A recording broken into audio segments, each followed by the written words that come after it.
So now in this video we're going to look at this circuit. As you can see, the LED is flashing on and off, and we made this circuit and we're going to build it in this video. There's the schematic there. We'll do a step-by-step build of it, but in any case we're making it just with these two inverters there. So I'm using the 4049 integrated circuit.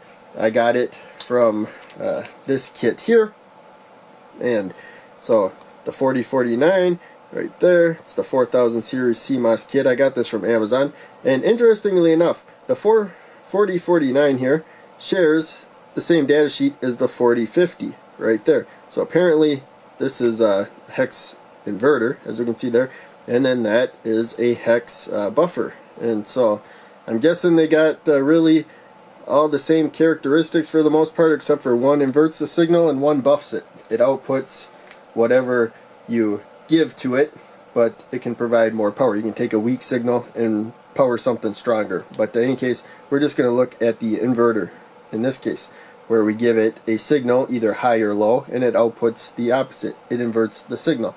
And so first off, we are creating a square wave. As you can see there, it is not a perfect square wave, though. If it was, that would say 50%, at least most of the time. So what you see on the screen here, up here you can see this green area there. There's a little green bar there. That's what we're seeing right there, that bar. There's also this information that keeps scrolling, being recorded, and then drops off there.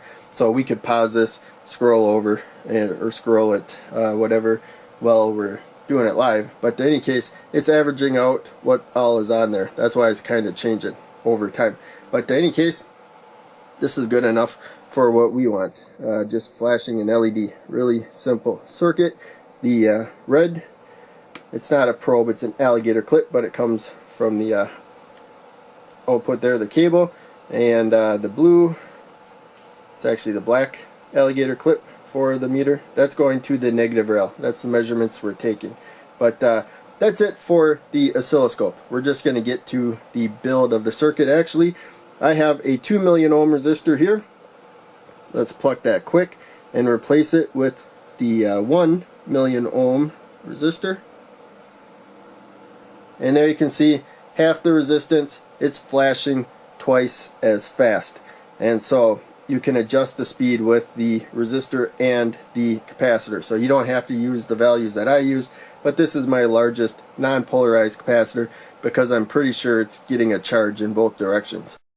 So now I got the board cleared of the components. They're up there, but there are a few jumpers on there. So to begin with, here is the pin layout. Interestingly enough, compared to the 7400 series that I've been using lately, there's 16 pins instead of 14.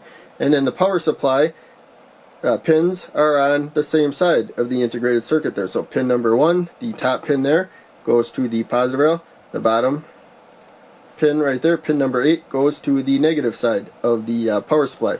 Right there, we're using a 5 volt power supply for this video. You can use higher voltages with this integrated circuit, but look up the data sheet for info on that. We're just going to keep this video simple, using 5 volts. Now, that's really about it right there. So we're going to go to the actual schematic for the circuit we are going to build. And first thing you'll notice, I missed this when I first built the circuit, and I was having a hard time figuring out why it wasn't working.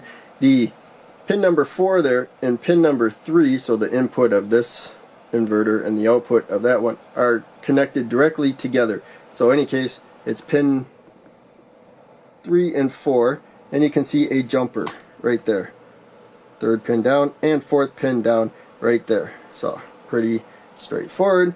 I'm going to leave that jumper there. Now let's get the capacitor out of the way. So that goes from pin 2 to pin 5.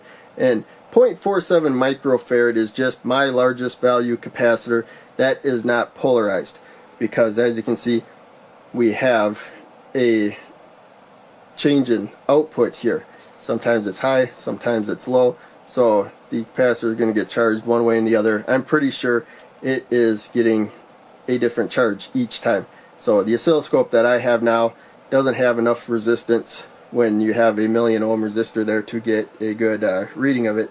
But in case to be safe, we're going to use a non-polarized capacitor. So that's pretty straightforward. As you can see, pin 2 to pin 5. We'll zoom in, and we can zoom in and out a lot on this one because there's not a lot of components. So I think I will just set it there. So that one's at pin 2 right there, and then pin 5 down there. Just like that. So a couple spots in between there. Now the resistor, so the capacitor and the resistor set the speed that it was flashing. And as you saw, it was somewhat close to about twice a second it was flashing or so with the 1,000,000 ohm resistor, mega ohm. And that's because this is about a half of a millionth of a farad. Microfarad is a millionth of a farad. That's about a half. So the math really isn't that simple. There's another part that you, another number you multiply to that, but that's close enough. So we put the resistor right there. That is going from pin 4 to pin 5, and then pin 5 is also connected to that capacitor. Pretty straightforward. And that's literally it for wiring the actual circuit. You have that output going like that. But I have a load I'm going to add to it. So that jumper goes to the negative rail. Since we are, that's a 2,000,000 ohm resistor. Here's a 220 ohm resistor. Since we're using 5 volts, I'm going to use a 220 ohm resistor. So that's going to pin number 2.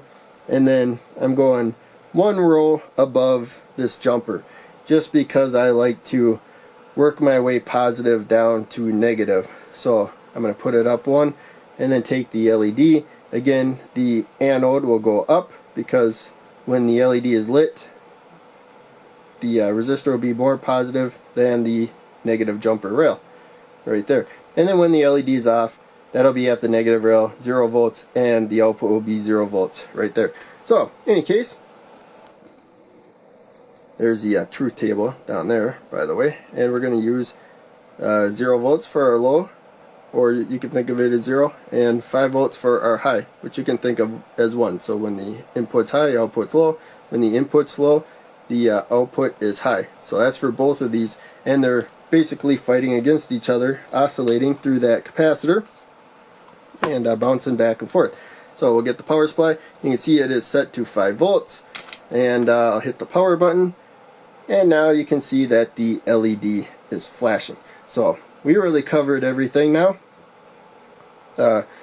everything else involved with this circuit. So I'm going to end it right there. So hope you enjoyed the video.